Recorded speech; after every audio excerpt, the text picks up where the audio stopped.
TED Women, what's up? Not good enough. Hello, TED Women, what is up?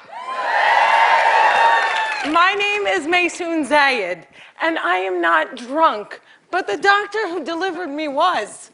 He cut my mom 6 different times in 6 different directions, suffocating poor little me in the process. As a result, I have cerebral palsy, which means I shake all the time. Look. It's exhausting. I'm like Shakira meets Muhammad Ali. CP is not genetic. It's not a birth defect. You can't catch it. No one put a curse on my mother's uterus, and I didn't get it because my parents are first cousins, which they are.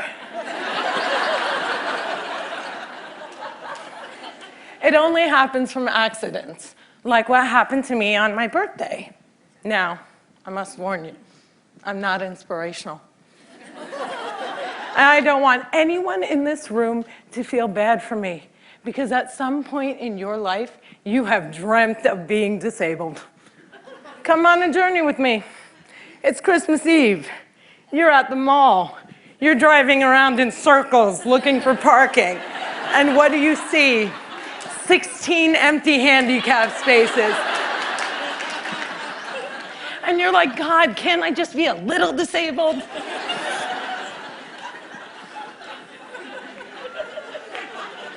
Also, I gotta tell you, I got 99 problems and palsy is just one. If there was an oppression Olympics, I would win the gold medal. I'm Palestinian, Muslim, I'm female, I'm disabled, and I live in New Jersey.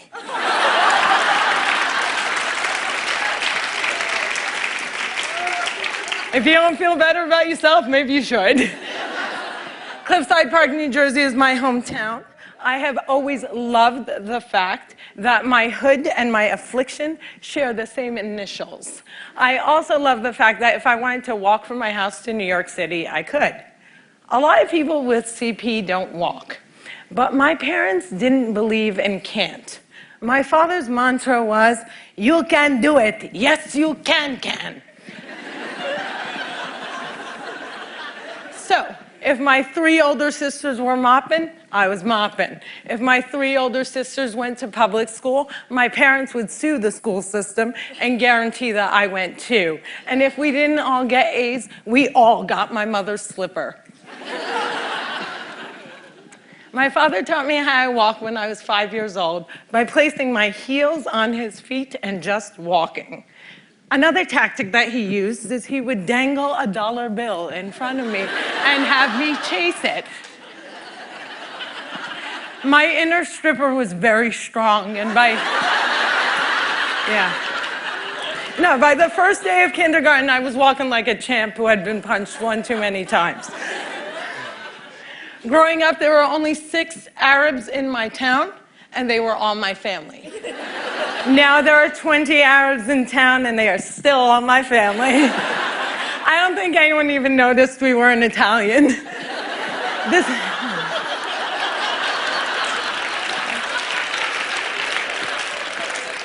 This was before 9/11 and before politicians thought it was appropriate to use "I hate Muslims" as a campaign slogan. The people that I grew up with had no problem with my faith. They did, however, seem very concerned that I would starve to death during Ramadan. I would explain to them that I have enough fat to live off of for 3 whole months, so fasting from sunrise to sunset is a piece of cake. I have tap danced on Broadway. Yeah, on Broadway. It's crazy. My parents couldn't afford physical therapy, so they sent me to dancing school. I learned how to dance in heels, which means I can walk in heels. And I'm from Jersey, and we are really concerned with being chic. So if my friends wore heels, so did I. And when my friends went and spent their summer vacations on the Jersey Shore, I did not. I spent my summers in a war zone because my parents were afraid that if we didn't go back to Palestine every single summer, we'd grow up to be Madonna.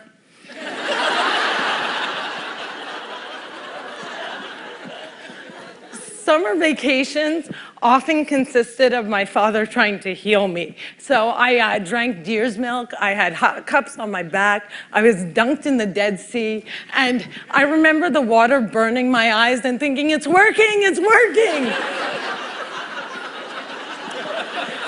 But one miracle cure we did find was yoga. I have to tell you, it's very boring. But before I did yoga, I was a stand-up comedian who can't stand up. And now I can stand on my head. My parents reinforced this notion that I could do anything, that no dream was impossible. And my dream was to be on the daytime soap opera General Hospital. I went to college during affirmative action and got a sweet scholarship to ASU, Arizona State University, because I fit every single quota. I was like the pet lemur of the theater department. Everybody loved me. I did all the less than intelligent kids' homework. I got A's in all of my classes, A's in all of their classes. Every time I did a scene from The Glass Menagerie, my professors would weep. But I never got cast. Finally, my senior year, ASU decided to do a show called They Dance Real Slow in Jackson. It's a play about a girl with CP. I was a girl with CP. So I start shouting from the rooftops, I'm finally gonna get a part. I have cerebral palsy. Free at last, free at last. Thank God almighty I'm free at last. I didn't get the part. Sherry Brown got the part. I went racing to the head of the theater department, crying hysterically like someone shot my cat, to ask her why. And she said it was because they didn't think I could do the stunts. I said, excuse me, if I can't do the stunts, neither can the character.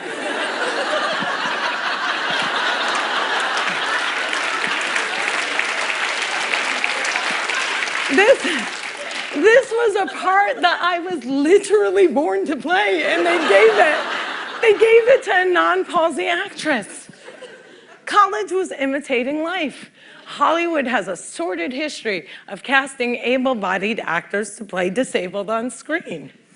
Upon graduating, I moved back home, and my first acting gig was as an extra on a daytime soap opera. My dream was coming true. And I knew that I would be promoted from diner to wacky best friend in no time. But instead, I remained a glorified piece of furniture that you could only recognize from the back of my head. And it became clear to me that casting directors didn't hire fluffy ethnic disabled actors. They only hired perfect people.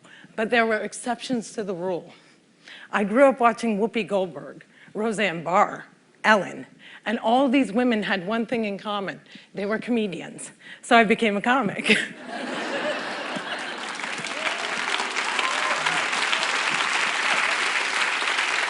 My first gig was driving famous comics from New York City to shows in New Jersey. And I'll never forget the face of the first comic I ever drove when he realized that he was speeding down the New Jersey Turnpike with a chick with CP driving him. I performed in clubs all over America, and I've also performed in Arabic in the Middle East, uncensored and uncovered. Some people say I'm the first stand-up comic in the Arab world. I never like to claim first, but I do know that they never heard that nasty little rumor that women aren't funny and they find us hysterical. In 2003, my brother from another mother and father, Dean Obidallah, and I started the New York Arab American Comedy Festival, now in its 10th year. Our goal was to change the negative image of Arab Americans in media, while also reminding casting directors that South Asian and Arab are not synonymous.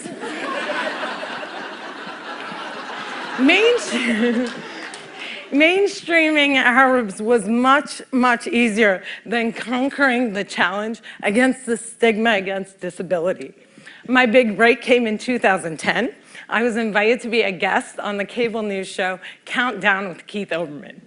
I walked in looking like I was going to the prom, and they shuffle me into a studio and seat me on a spinning rolling chair. So So I looked at the stage manager and I'm like, excuse me, can I have another chair? And she looked at me and she went, 5, 4, 3, 2, and we were live, right? So I had to grip onto the anchor's desk so that I wouldn't roll off the screen during the segment. And when the interview was over, I was livid. I had finally gotten my chance and I blew it. And I knew I would never get invited back. But not only did Mr. Oberman invite me back, he made me a full-time contributor and he taped down my chair.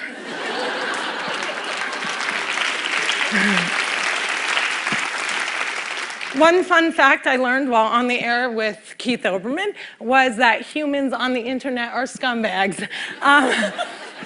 People say children are cruel, but I was never made fun of as a child or an adult. Suddenly, my disability on the World Wide Web is fair game. I would look at clips online and see comments like, yo, why is she tweaking? Yo, is she retarded? And my favorite, poor Gumby-mouthed terrorist, what does she suffer from? We should really pray for her. One commenter even suggested that I add my disability to my credits. Screenwriter, comedian, palsy. Disability is as visual as race. If a wheelchair user can't play Beyonce, then Beyonce can't play a wheelchair user. The disabled are the largest... Yeah, clap for them, man. Come on.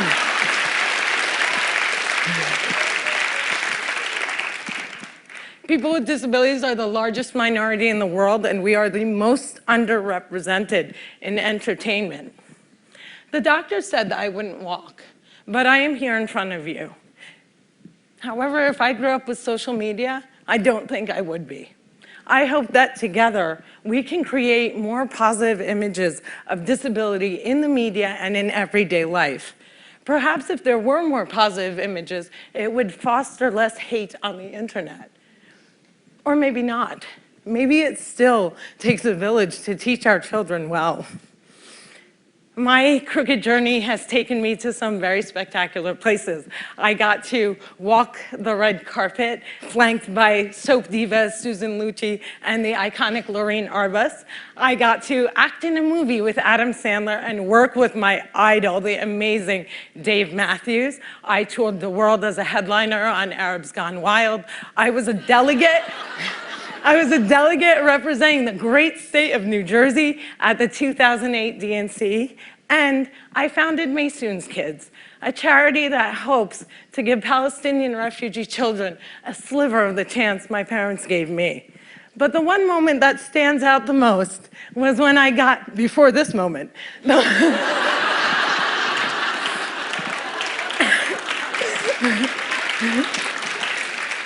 but the one moment that stands out the most was when I got to perform for the man who flies like a butterfly and stings like a bee, has Parkinson's and shakes just like me, Muhammad Ali.